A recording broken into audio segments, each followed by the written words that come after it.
on what it calls Russian activities and intentions in recent U.S. elections. The report is a public version of a highly classified assessment given to the president and other top officials. It alleges that Russia used covert operations to steal material from the Democratic Party and others, and disseminated it through media organizations that it controls and through third-party groups. It called the campaign a significant escalation of Russian efforts to, quote, undermine the U.S.-led liberal democratic order.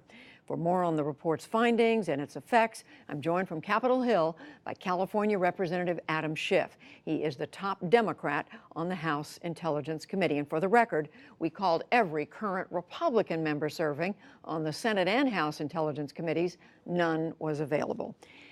Adam Schiff, Congressman Schiff, thank you very much for joining us. Now, this report says it has high confidence that President Vladimir Putin personally ordered this campaign to interfere with the U.S. election. It doesn't say how it knows that, but after you were briefed and have read the classified report, are you confident that that's what happened? I'm very confident in it, and I think all the members of the intelligence community, Democrats and Republicans, are confident in the conclusions about the Russian involvement. I've been on the committee now for almost 10 years, and this is among the best documented, most ironclad, I think, intelligence reports that I've seen on any major issue. If this doesn't persuade Donald Trump about the facts, nothing will. The report also, Congressman Schiff, says the Russians developed what they called a clear preference for Donald Trump. How so? Well, there were many reasons why the Russians preferred Donald Trump. I think in the first instance, they wanted to tear down Secretary Clinton. They, I think, despised her remarks about the flawed 2011 elections in Russia. They feared that she would be very tough on Russia in terms of sanctions. Donald Trump, on the other hand, they had every reason to want. It was somebody who belittled NATO, who praised Putin, who I think would be much more amenable to their policy in Syria where they bombed civilians. So there were a lot of reasons for them to prefer Donald Trump, and it was their aspiration, as the report makes clear, to help him and to hurt her. The report also points out that how the Russian military intelligence passed along this information to WikiLeaks, the so-called transparency organization. Now, we know Julian Assange, the founder of WikiLeaks, says they didn't get it from the Russians.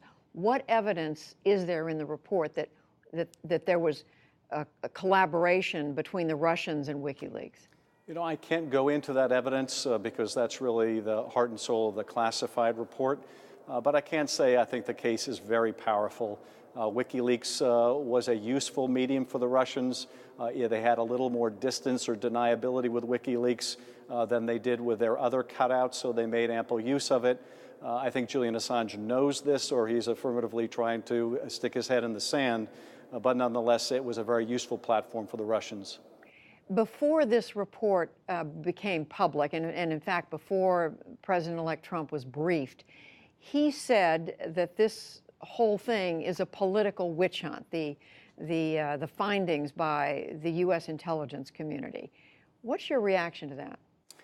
My reaction is this. We need Democrats and Republicans in Congress to work together to fashion a very comprehensive pushback to Russia, not just the cyber hacking, but their bribery of officials in Europe, their social media campaign, their overt media campaign, all of the dirty tricks, basically, the Russians employ to tear down liberal democracy. We need to work together on a bipartisan basis, and we need the new president's help.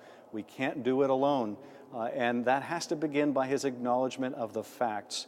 We need him to lead the liberal democratic order around the world. No other nation can do that the way we can, and it's going to be very hard for Congress to do it over his opposition. Well, one of the comments he made after the briefing was he pointed out and emphasized. He said he appreciated the briefing, but he emphasized that the alleged Russian action had, in his words, absolutely no effect on the outcome of the election. Now, my reading of what was made public from this report is that they didn't examine whether the hacking affected the outcome of the election. That's exactly right. And I think that was very misleading of the president-elect to suggest that this report or the presentation said there was no outcome effect, no effect on the election itself.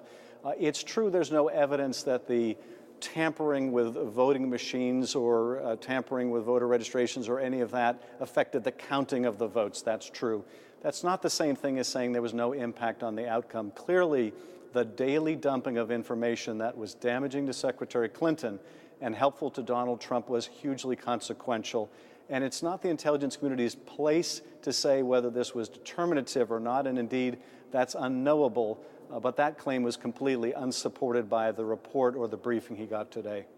We know, Congressman Schiff, that President Obama did take some took measures against the Russian intelligence community just in the last few days. Yesterday, I interviewed Vice President Biden. He said other steps have been taken that are not publicly known. Is it your sense that the U.S. is responding appropriately? Should more be done? What should the United States be prepared to do as a result of this? I think what has been done so far by the current administration is a first step. It is by no means, I think, sufficient. We need to work in Congress on a bipartisan basis. We've reached out on the Democratic side to Senator McCain and Graham on a package of sanctions, broader sanctions, to make the Russians pay a price.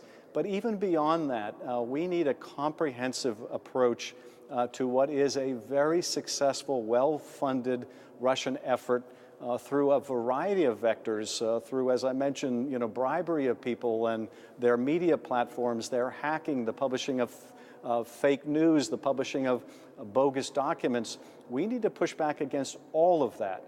It's a threat to the German elections coming up. It's a threat to our French allies, our NATO allies, and we need a comprehensive and hard pushback. It's the only thing the Russians understand. It's the only thing that will deter them. Congressman Adam Schiff, the ranking Democrat on the House Intelligence Committee, we thank you very much for talking with us. Thank you.